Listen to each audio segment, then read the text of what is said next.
제가 그 구약의 인물 요셉을 부러워하는 포인트가 하나 있는데요.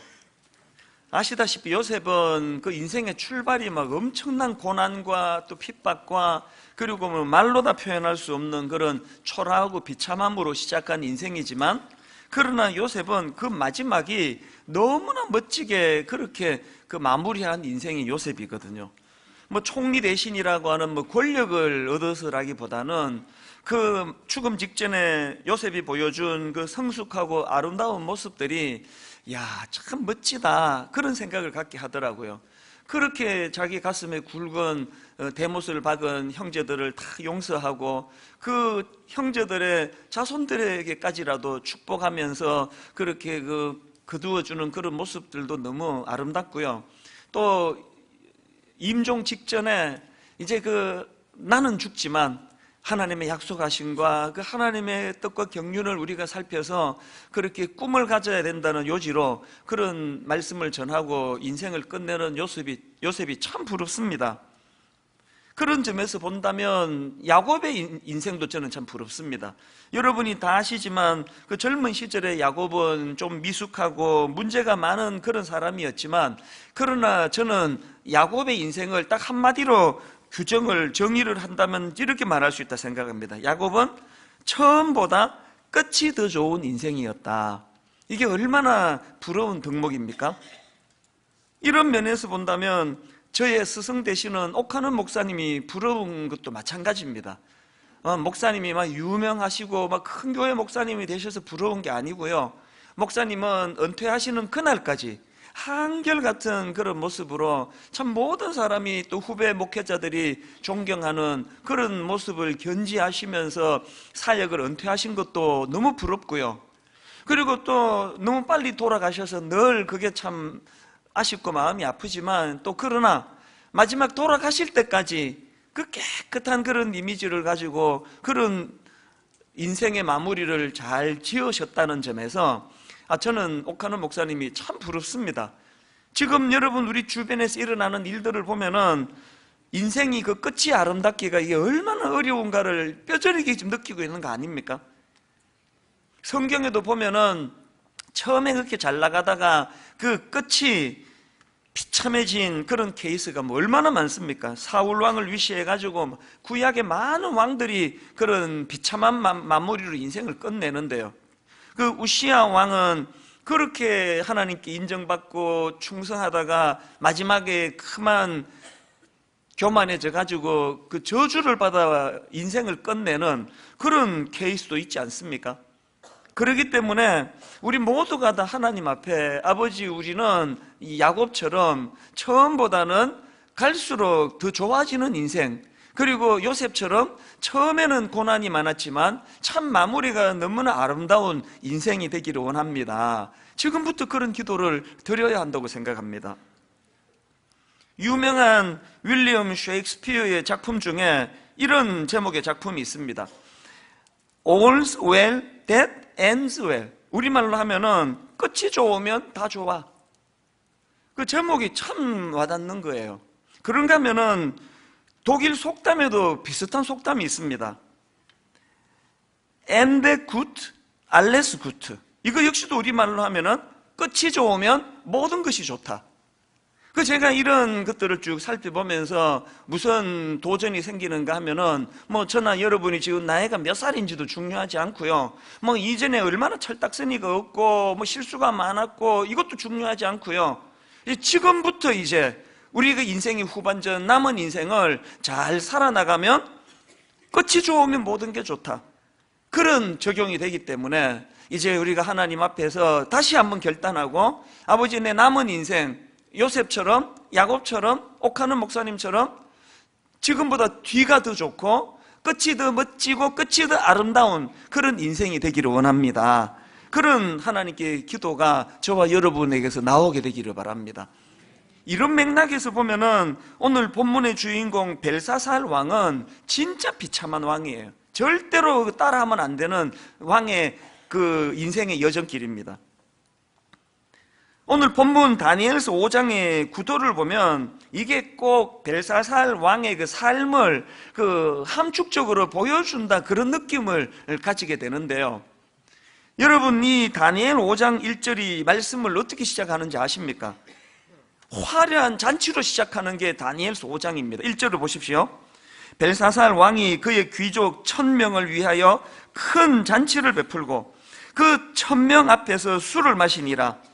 이야, 이 귀족 1000명을 초청해가지고 막 어마어마한 파티를, 화려한 파티가 열려지는 것으로 시작하는 게 다니엘서 5장의 말씀인데요. 이 다니엘서 5장이 어떻게 끝나는지 아십니까? 30절을 보십시오. 그날 밤에 갈대아 왕 벨사살이 죽임을 당하였고, 그 시작이 막 어마어마하게 화려한 잔치로 시작한 게 다니엘서 5장인데, 그렇게 벨사살 왕이 비참하게 살해당하는 것으로, 죽임당하는 것으로 끝나는 게 다니엘 5장입니다.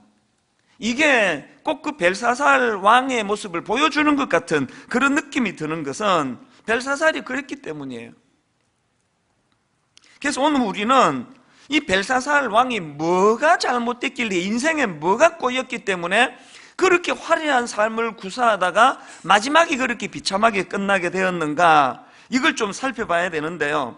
이 질문에 대한 답이 다니엘서 5장 안에 다 들어있다고 저는 생각합니다. 오늘 본문의 흐름이 이렇습니다. 배경을 보니까요, 이제 벨사살 왕이 귀족 1000명을 초청하고 잔치를 배설하고 그렇게 또 하나님을 조롱하고 그렇게 잔치가 벌어지는데 충격적인 일이 발생을 합니다. 5절을 보십시오. 그때에 사람의 손가락들이 나타나서 왕궁 촛대 맞은편 석회벽에 글자를 쓰는데 왕이 그 글자 쓰는 손가락을 본지라. 이 놀라운 일을 경험하고는 벨사살 왕이 주술가도 부르고 점성가도 부르고, 이 도대체 이게 무슨 일이냐, 이 글자의 뜻이 뭐냐, 이게 뭘 의미하느냐, 이런 것들을 지금 수소문을 하는데 그 글자를 깨달아 해석하는 사람이 없습니다. 그래서 결국 다니엘을 불러가지고 지금 이 글자의 의미가 뭐냐, 이 해석을 좀 하라고 그렇게 부탁을 했더니, 다니엘이 그 글자를 해석하기 전에 먼저 느부갓네살 왕의 그 교만을 언급을 하는 거예요. 자, 20절 21절이 그 내용입니다. 그가 마음이 높아지고 뜻이 완악하여 교만을 행함으로 그의 왕위가 폐한 바 되며 그의 영광을 빼앗기고 사람 중에서 쫓겨나서 그의 마음이 덜짐승의 마음과 같았고 또 덜 나귀와 함께 살며 또 소처럼 풀을 먹으며 그의 몸이 하늘 이슬에 젖었으며 지극히 높으신 하나님이 사람 나라를 다스리시며 자기의 뜻대로 누구든지 그 자리에 세우시는 줄을 알기에 이르렀나이다. 우리 다니엘 4장 살펴볼 때 이 느부갓네살의 고난을 보지 않았습니까? 지금 다니엘이 그 이야기를 언급을 하고 있는데요. 그리고는 바로 그 다음에 하는 말이, 자, 22절입니다. 벨사살이여, 왕은 그의 아들이 되어서 이것을 다 알고도 아직도 마음을 낮추지 아니하고 도리어 자신을 하늘의 주제보다 높이며. 아까 질문이 뭐였죠? 벨사살은 어쩌다가 그런 비참한 인생이 되었나? 그렇게 화려한 인생으로 살다 마지막이 그렇게 그냥 비참하게 살해당하는 것으로 그렇게 끝이 나버렸나? 이 질문의 답이 뭐라고요? 이것을 다 알고도 해요. 이것을 다 알고도. 교만해지면 윗대 왕 느부갓네살처럼 비참한 인생이 된다는 것을 보고 듣고 느끼고 다 해놓고 이걸 다 알고도 거기서 말씀을 깨닫지 못하고 똑같이 교만한 길로 갔던 이게 당신의 문제라는 거예요. 저는요, 여기 나오는 이것을 다 알고도라는 이 표현이 정말 어떨 때는 무섭습니다. 왜 무섭습니까? 지금 이게 벨사살을 망하게 한 포인트기도 하지만 오늘 현실을 한번 보십시오. 오늘 우리 주변에 이것을 다 알고도라는 이 말씀이 끊임없이 목격이 되어지는 현실 아닙니까? 음주운전.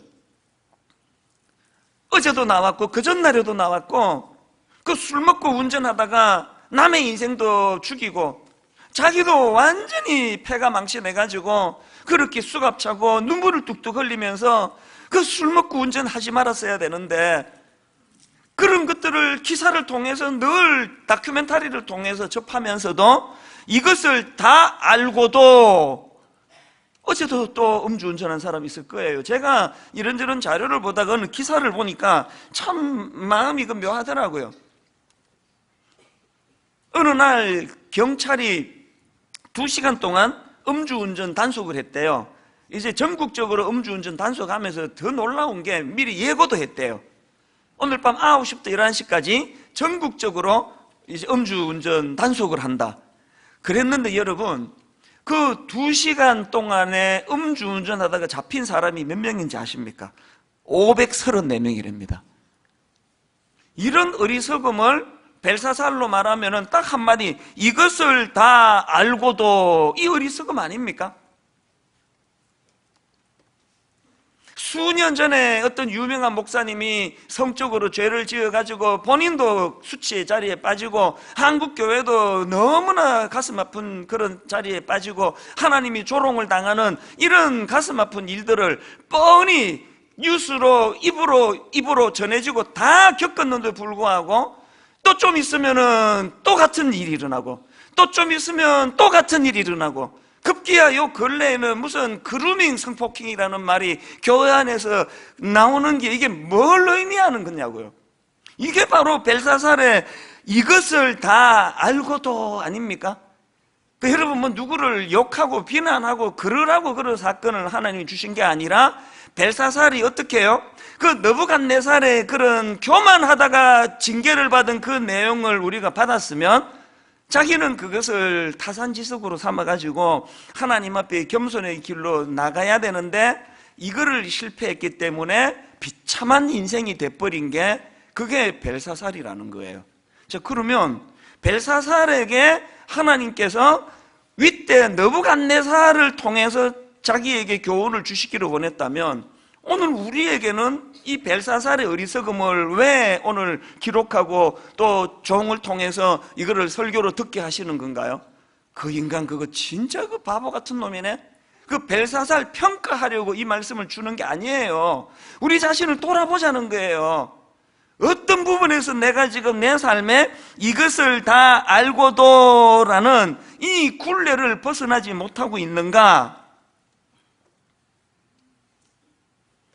저희 교회가 2주 전에 총신 학부생들하고 신대원 그 신학생들을 초청을 해서 저녁을 대접하고 용돈도 뭐 많지는 않지만 용돈도 좀 드리고 그리고 또 그 수요 예배 때 헌신 예배로 우리 다음 세대 젊은이들을 위해서 그렇게 눈물로 기도하는 시간을 왜 가졌습니까? 그때 우리 신학생들을 좀 돕자, 장학금하고 우리 교수님들 좀 격려해 드리자고. 그래서 헌금을 좀 했더니 세상에 그 한 4천여만 원 나왔어요. 4천여만 원 가까이 나와서 끝자리를 좀 채워가지고 이제 이 신학교에다가 이거 우리 학생들 장학금으로 그리고 교수님들을 위해서 이거 좀 써달라고 학부하고 신대원에게 잘 나눠서 쓰라고 그렇게 이거를 전달할 예정이거든요. 왜 그래야만 됩니까? 왜 그 신학생들 불러서 식사 대접하고 용돈 주고 헌금해가지고 장학금으로 주고 왜 그래야만 됩니까? 2가지 이유가 있습니다. 첫째는요, 그 젊은 신학도들하고 또 그 총신 학부생들한테 미안해가지고요. 기성세대로서. 그 신학교가 돈과 정치로부터 자유로워야 되고 부정과 비리로부터 깨끗해져야 되지. 그게 신학교인데 어른들이 그거를 잘못하는 바람에 학생들이 수업을 거부하고 길거리로 나가고 이런 일들을 겪으면서 기성세대로서 너무 부끄러운 거예요. 너무 미안한 겁니다. 그런다면은 또 한 가지 이유가 더 있습니다. 그날 그 신학생들하고 학부생들 불러가지고 식사하면서 제가 그 던졌던 메시지는 하나예요. 이렇게 이야기했습니다. 기성세대 욕해라. 괜찮다.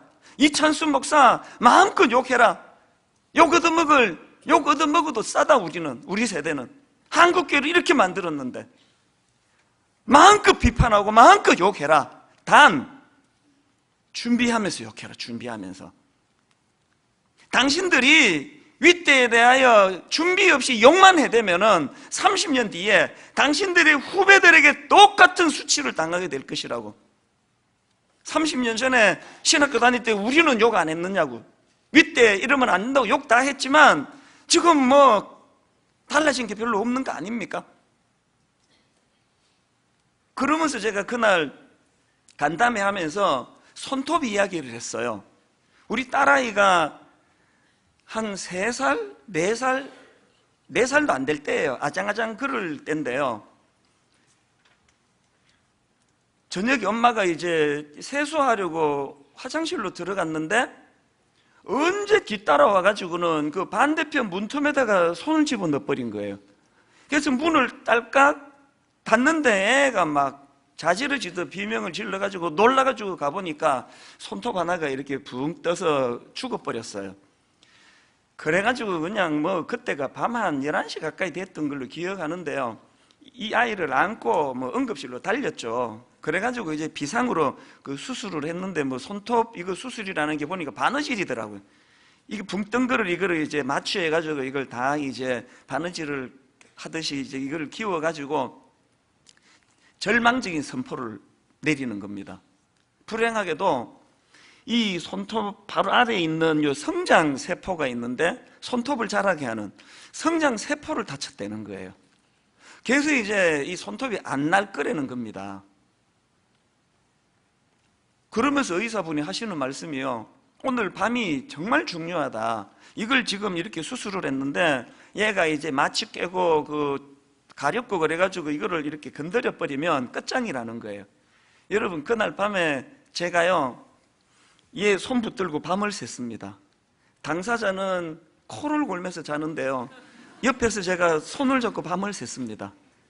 아비의 심정이란 게요 밤을 새서 제가 손을 붙잡으면서 하나님께 절규하듯 기도했습니다. 하나님, 저는 이 손톱 필요 없는데요 저한테 이게 뭐가 필요하겠습니까? 하나님 이거 우리 딸한테 주세요. 하나님 이 손톱 좀 필요 없습니다. 제 거 더 이상 안 나게 해주시고 내 손톱을 우리 아이에게 좀 주세요. 그 참 눈물 나는 기도 아닙니까? 그렇게 하루를 가장 긴 밤을 보냈던 기억이 지금도 선명합니다. 그게 87년, 88년 이야기예요. 우리 하나님이 얼마나 고마운지 제 손톱 안 뽑으시고 그 아이 손톱을 고쳐주셨어요. 그래서 손톱이 자라기 시작해가지고요 병원은 안 난다 그랬는데 얘는 지금 멀쩡히 손톱이 나가지고요 한 몇 년 전에 제가 너 이런 일 있었던 거 아느냐고 물었더니 손톱이 빠졌다는 그 자체를 기억을 못 하더라고요. 완전히 복구가 됐다는 뜻 아닙니까? 제가 우리 젊은 신학도들한테 밥 먹으면서 이 이야기를 해줬어요. 가슴 아프게도 우리 기존 목사들이 우리 기존 교회가 손톱이 빠져버렸다. 많은 사람들이 이제 한국에 희망이 없다 그런다. 이제 더 이상 손톱이 안 난다고 선고하듯이 이제 한국 교회는 어렵다고 이야기한다. 근데 니들이 손톱이 돼주면 좋겠다고. 우리가 손톱을 이 지경으로 만들었는데 그리고 세상 사람들은 이제 한국 교회 끝났다고 그렇게 비판을 하는데 성령님의 은혜를 구하면서 너희들이 밑에서 손톱이 치고 올라와 주면은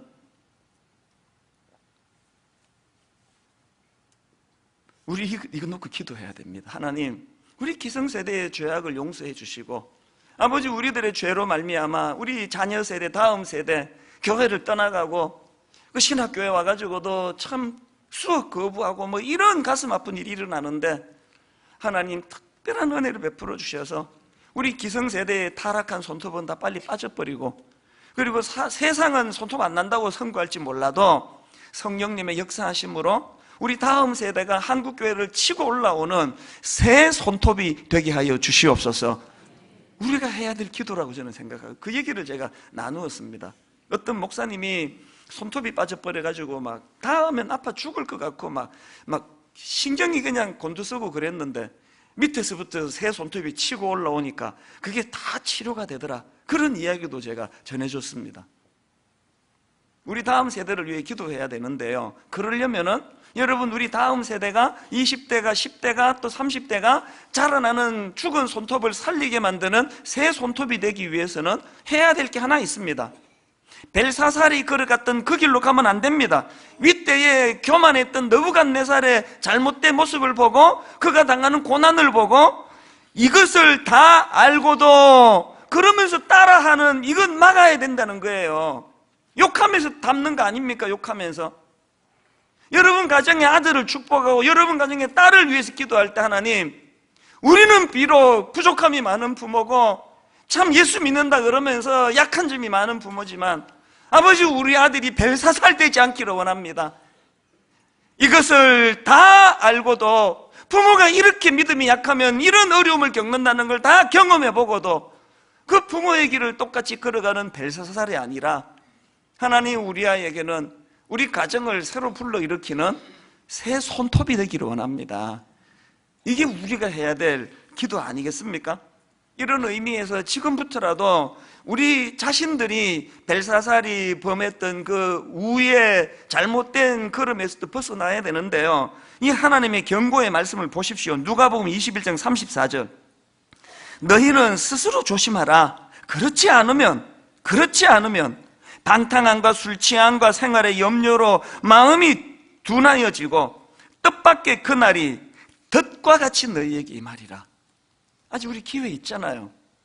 아직 우리는 느부갓네살의 잘못된 모습을 보고 그 잘못된 교만의 길로 가지 않도록 우리는 아직 기회가 있잖아요. 그날에 덫과 같이 재앙이 임하는 그 끝간데 없이 가서 벨사살의 길을 걸어가면 안 되는 거 아니겠습니까?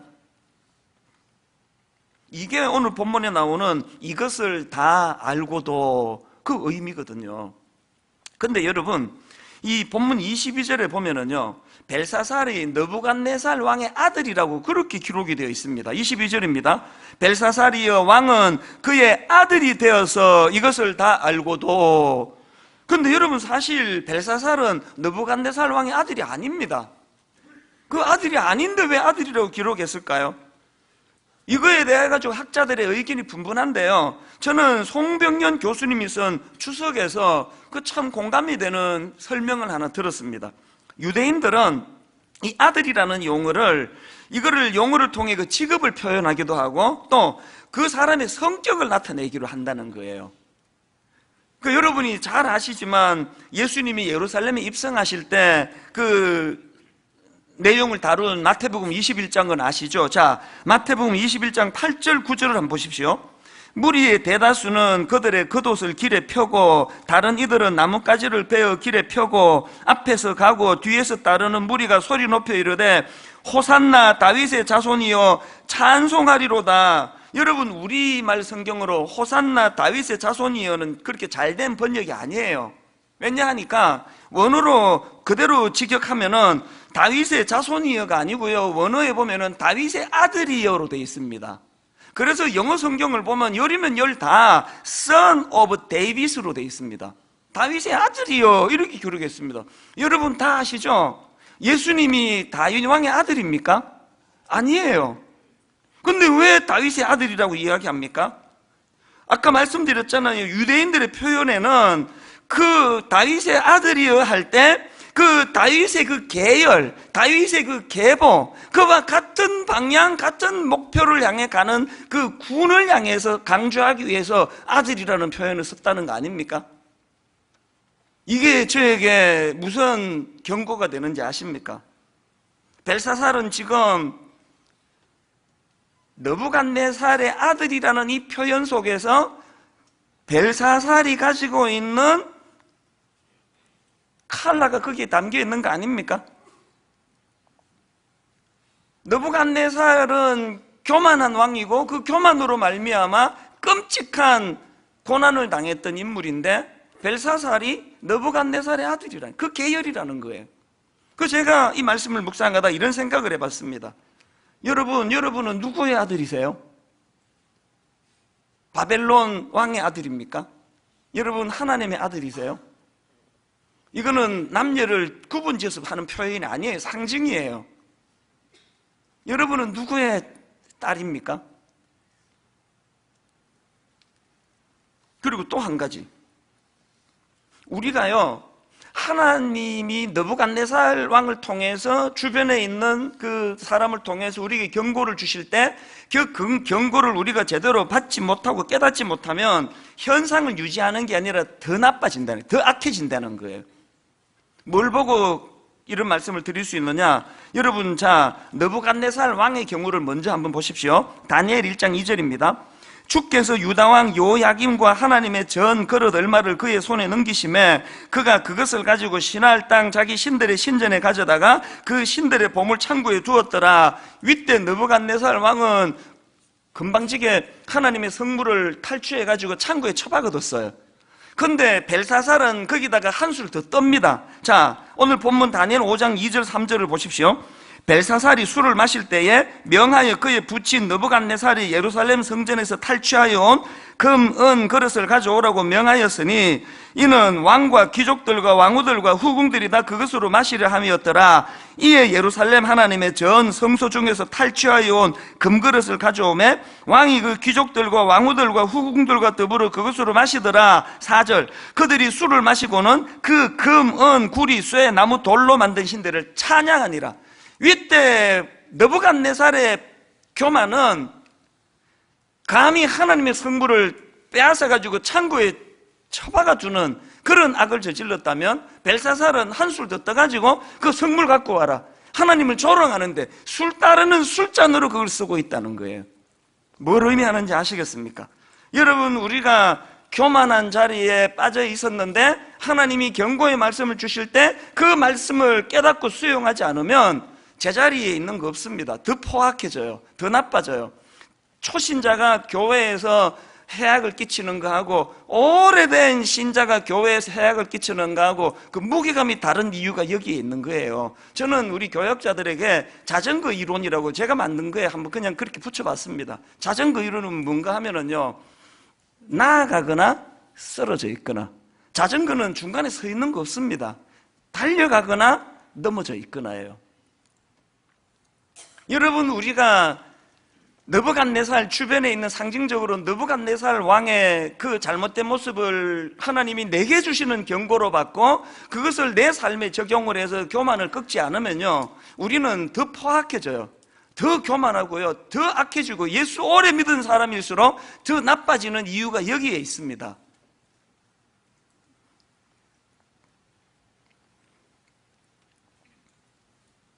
그리고 또 한 가지, 느부갓네살 왕은 교만의 자리에 빠졌다가 징계를 받고 깨달아서 돌아섰잖아요. 지난주 살펴봤지 않습니까? 그런데 벨사살 왕은 끝내 돌이키지 않습니다. 그래서 망하는 거예요. 우리가 하나님 앞에 회복하고 은혜를 구하고 우리가 하나님 앞에 돌아서지 않으면 우리 자녀들은 우리보다 훨씬 더 어려워질 거예요. 그렇기 때문에 여러분, 전도서 12장 13절, 일의 결국을 다 들었으니 어떻게 해야 된다고요? 하나님을 경외하고, 하나님을 경외하는 게 뭔지 아시잖아요. 내 일상 삶 속에서 하나님을 두려워하는 거예요. 일상에서 내가 하나님을 두려워하면 옆에 어떤 우리 동료 어떤 목사가 성적으로 죄를 지으면 그거를 가지고 그걸 비난하고 손가락질하는 거리로 쓸 게 아니라 하나님이 내게 주시는 경고다. 여러분, 주변에 어떤 집사님이 정직하지 못했다가 어떤 공경을 당하면 그 사람 욕하라고 여러분에게 주시는 거 아니에요. 그 메시지를 하나님이 내게 주시는 경고로, 그걸 내가 그렇게 받는 게 일상에서 하나님을 경외하는 사람의 태도고 모습입니다. 이게 왜 필요합니까? 오늘 본문 5장에 보니까 벨사살이 이제 벽에 쓰여진 손가락과 글씨를 보고 술사와 점쟁이를 불러가지고 이게 무슨 뜻이냐고 알려고 애쓰는데요, 그게 다 쓸데없는 짓이에요. 여러분, 이거 아십니까? 이미 손가락으로 글씨가 나오면은 해석이고 뭐고 없어. 그걸 끝이에요, 그게. 25절부터 지금 다니엘의 해석을 한번 들어보십시오. 25절부터 한번 보십시오. 기록된 글자는 이것이니 곧 메네 데겔 우바르신이라. 그 글을 해석하건대 메네는 하나님이 이미 왕의 나라의 시대를 세워서 그 다음 보세요. 그것을 끝나게 하셨다 하며 데겔은 왕을 저울에 달아보니 부족함이 보였다 하며 베레스는 왕의 나라가 나뉘어서 메대와 바사 사람에게 준 바 되었다 함이니라 하니. 여러분 꼭 기억하셔야 됩니다. 왕궁 촛대 맞은편 석회벽에 메네 데겔 우바르신이라는 글씨가 나타나면 이제 더 기회 없는 거예요. 뭐 분석하고 뭐고 필요 없습니다. 벽에 글씨 나타나기 전에 우리 주변의 느부갓네살의 모습을 보면서 우리가 하나님께 돌이키고 우리가 교만을 꺾고 그래야 되는 거예요. 그래야. 우리 아직 기회 있지 않습니까? 아직. 그래서 오늘 설교 제목이 제발 경고를 무시하지 말자예요. 제발 경고를 무시하지 말자.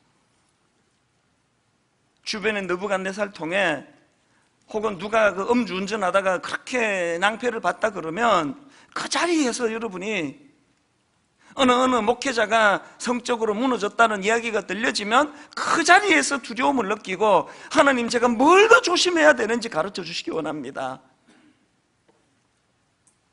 한 가지 말씀만 더 드리고 오늘 말씀을 마치려고 하는데요, 트리나 파울루스가 쓴 꽃들에게 희망을 아마 읽은 분이 많으실 거예요. 어른들이 읽어야 하는 그림 동화라 그러지 않습니까?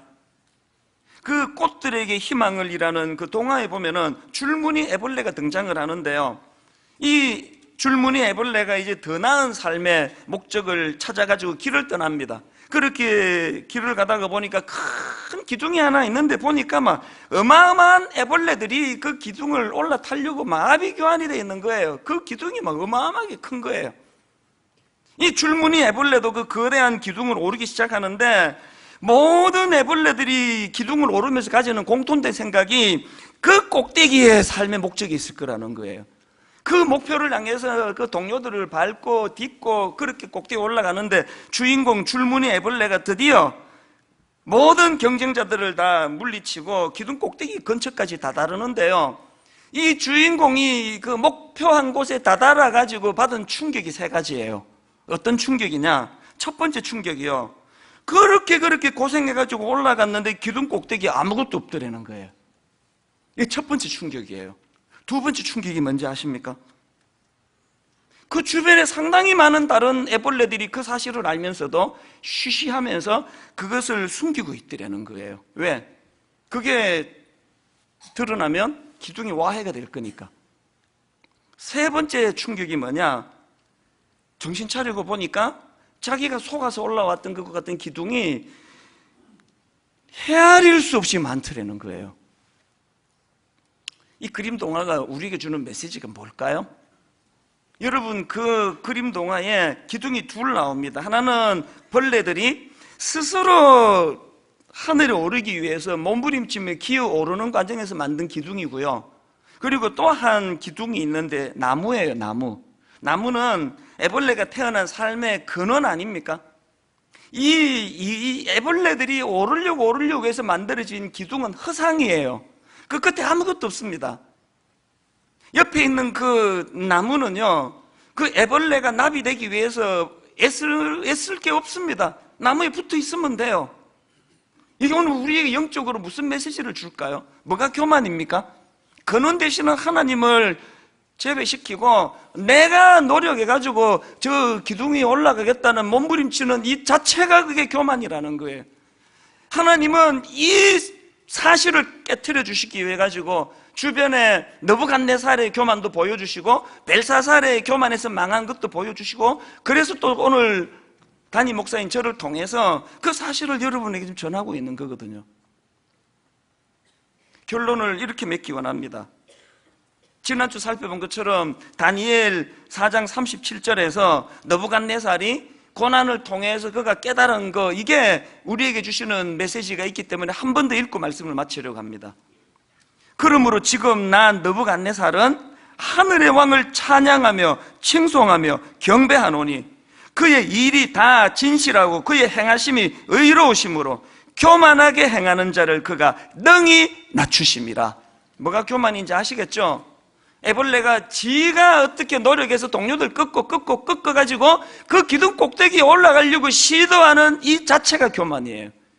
그래서 여러분이 교만을 꺾기 위해서 어떻게 해야 된다고요? 하늘의 왕을 찬양하며 칭송하며 경배하노니, 더 애쓰지 마세요. 그런 대신은 하나님 아까 그 나무로 상징되는 그분과 더불어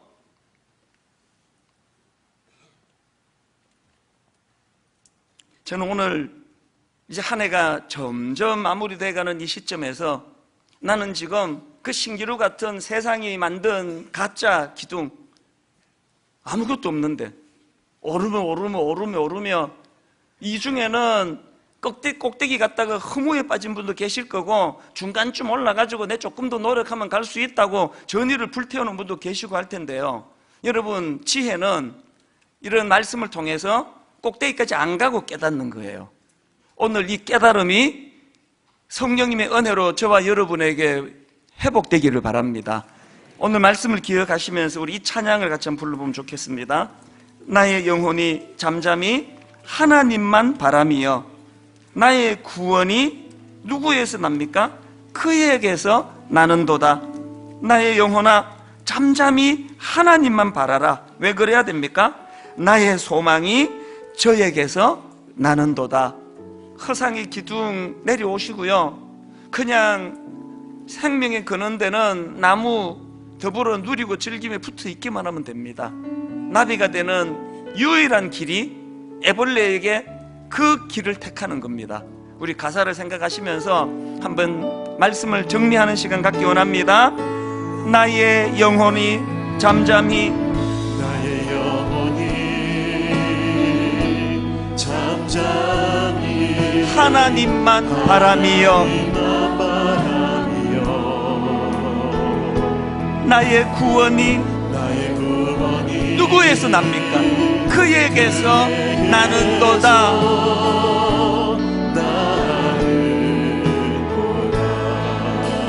나의 영혼아 잠잠히 하나님만 바라라. 나의 소망이 저에게서 나는도다. 그래서 이렇게 선포하기 원합니다. 오직 주만이 나의 반석, 나의 구원이시니 오직 주만이 나의 산성, 내가 요동치 아니하리. 나의 영혼이 간절히 여호와를 갈망하며 나의 입술이 여호와를 찬양하리. 이렇게 선포하십시오. 나의 영혼이 즐거이 누구를 따릅니까? 여호와를 따르리니 나의 평생에 여호와를 송축하리. 이렇게 고백하실 수 있겠습니까? 오직 주만이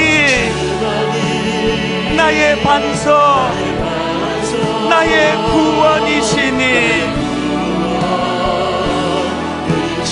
오직 주만이 나의 산성,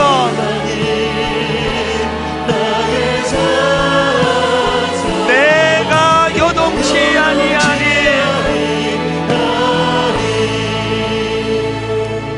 이제 12월 달이 이제 내일 모레 아닙니까? 올 한 해 어느 기둥을 그렇게 열심히 오르셨습니까? 끊임없이 경쟁하고 오르고 또 올랐는데 다른 사람들이 여기 아무것도 없네? 그게 그 애벌레의 미련함이고 우리 인간의 미련은 아닙니까? 창조주 되시는 하나님의 그늘에서 벗어나서 내 힘으로 오르고 또 오르고 또 올랐지만 손에 잡히는 게 없어요. 여러분의 허물은 어디에서 나오는 겁니까? 우리 찬양 다시 한번 부를 동안에 아버지 하나님, 그 허상의 기둥을 오르느라고 인생을 다 허비하고 끝에 마지막에 올라가 아무것도 없네, 허무가를 부르는 인생이 아니라 하나님 미리 깨닫고 인생의 궤도 수정이 예배 가운데 일어나기를 바랍니다. 우리 가사를 생각하시면 한 번 더 이렇게 찬양합니다. 나의 영혼이 잠잠히 나의 영혼이 잠잠히 하나님만 바라며 나의 구원이 그에게서 나는도다. 우리 자신에게 선포하셔야 합니다. 명령하십시오. 나의 영혼아 잠잠히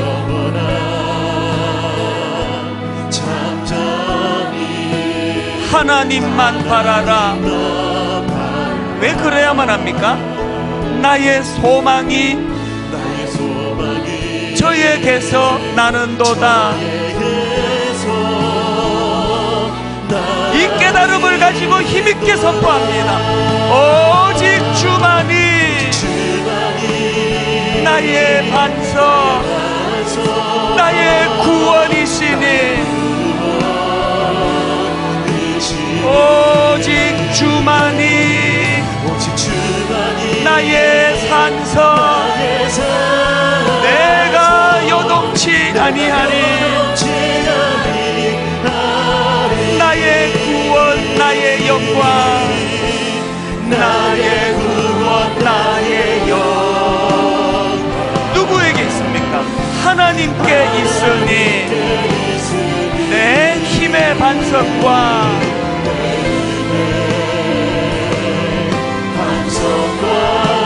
피난처 되시네.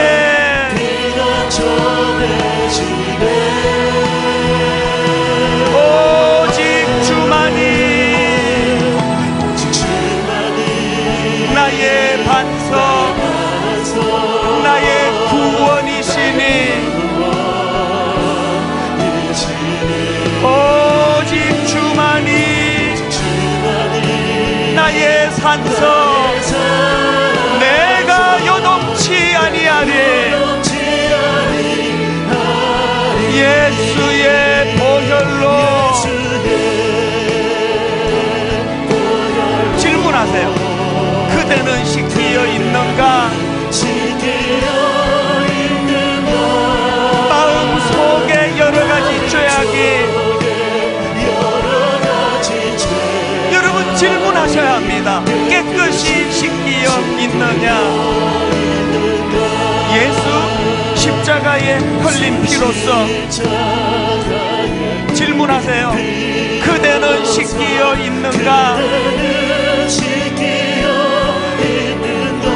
더러운 죄 회개하는 능력을 여러분 질문하셔야 합니다. 그대는 참 의지하는가? 예수의 보혈로 질문하십시오. 그대는 씻기어 있는가? 마음속에 여러가지 죄악이 깨끗이 씻기어 있는가? 우리 다 자리에서 일어나셔서 주 예수와 밤낮으로 늘 함께 그대는 행동을 하는가? 여러분 질문하셔야 합니다. 아무 때나 어디서나 그대는 질문하세요. 십자가 붙들고 있는가? 예수의 보혈로 질문하십시오. 그대는 씻기어 있는가? 마음속에 여러가지 죄악이 질문하십시오. 깨끗이 씻기어 있는가? 우리 후렴 한 번 더 질문하며 나갑니다. 예수의 보혈로 배는 씻기어 있는가? 마음 속에 여러 가지 죄악이 깨끗이 씻기어 있는가? 하나님 아버지, 너희는 스스로 조심하라. 그렇지 않으면 방탕함과 술 취함과 생활의 염려로 마음이 둔하여지고 뜻밖의 그날이 덕과 같이 너희에게 임하리라 말씀하셨는데, 벨사살처럼 이것을 다 알고도 아버지 느부갓네살이 교만하다가 어떤 고난을 당했는지 이것을 다 알고도 똑같이 그 길을 따라 올라가는 우리는 그 나방과 같은 나베와 같은 인생입니다. 애벌레와 같은 인생입니다. 이 아버지 세상이 만들어 놓은 신기루 같은 거짓 기둥에서 벗어나기를 원합니다. 아버지 하나님의 나무에 붙어 있기를 원합니다. 주신 말씀을 기억하며 우리 통성으로 같이 기도하기 원합니다. 같이 기도하시겠습니다. 살아계신 하나님 아버지,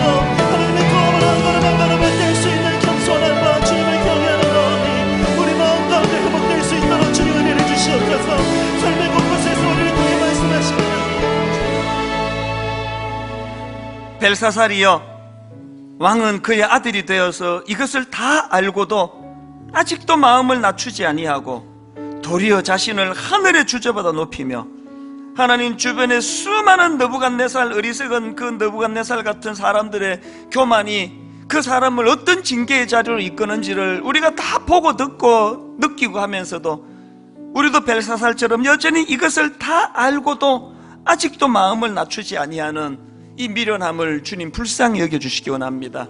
기회가 사라지기 전에, 벽에 글씨로 나타나기 전에 느부갓네살, 주변의 느부갓네살의 어리석음을 보고 그것이 나의 타산지석이 되어 돌이키게 하는 도구가 되게 하여 주시옵소서. 이번 한 주간 그렇게 인도해 주시어 겸손의 자리로 나아가도록 은혜로 인도하여 주시옵소서.